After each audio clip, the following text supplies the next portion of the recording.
Well, I'm a senior data scientist at Vattenfall R&D, and well, my job mainly is to push Vattenfall into the future, adopting analytics-based ways of working, because Vattenfall is a bit late to the data science party.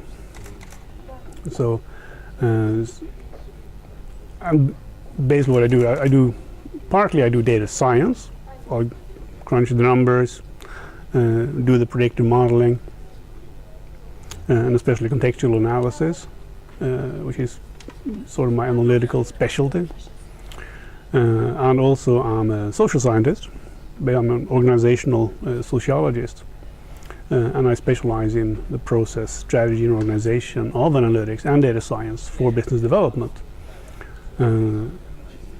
So I both work basically as a management consultant in terms of defining use cases, defining projects, implementing models, and then work with user adoption of those models in terms of developing the business and driving the organization forward. Actually, I have a working definition that I came up with at Vattenfall. Big data is basically anything that goes beyond the capabilities of Microsoft Excel and SAP. Okay. So, because most companies use Excel as their analytical platform, and they have SAP for almost their data needs, and when they don't cut it, then you're into big data territory. You have to invest in new technology.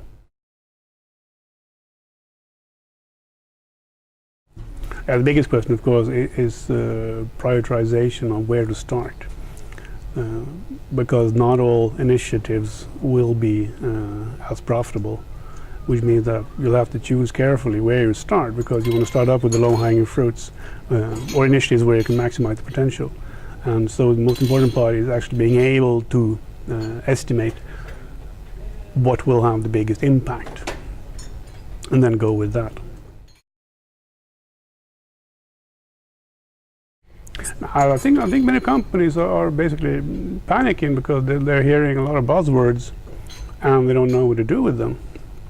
So they're basically trying various things and recruiting people and hoping they'll save the company by bringing it into the future. And I think a lot of companies have problems with this, because as we adopt analytics-based ways of working, we have to abandon the old ways.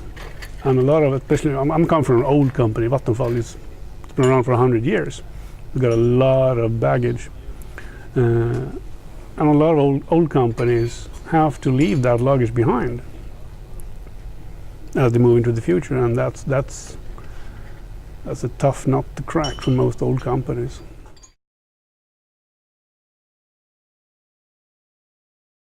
You'll have to have the guts to do it, and which means that you have to have people in the top management team that actually have the guts to say, well, we're proud of our history, but it won't take us into the future. We'll have to create a new platform to bring us into the future, and that takes guts.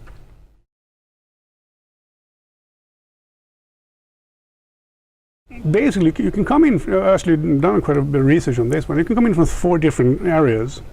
You can come in from the statistical analysis, science side. You can come in from the computer science side, doing software development. You can come in from the visualization side, dealing with user experience, user interfaces,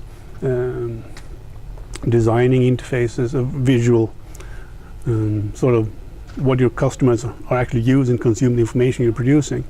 Or you can come in from the consultancy side, actually defining the use cases.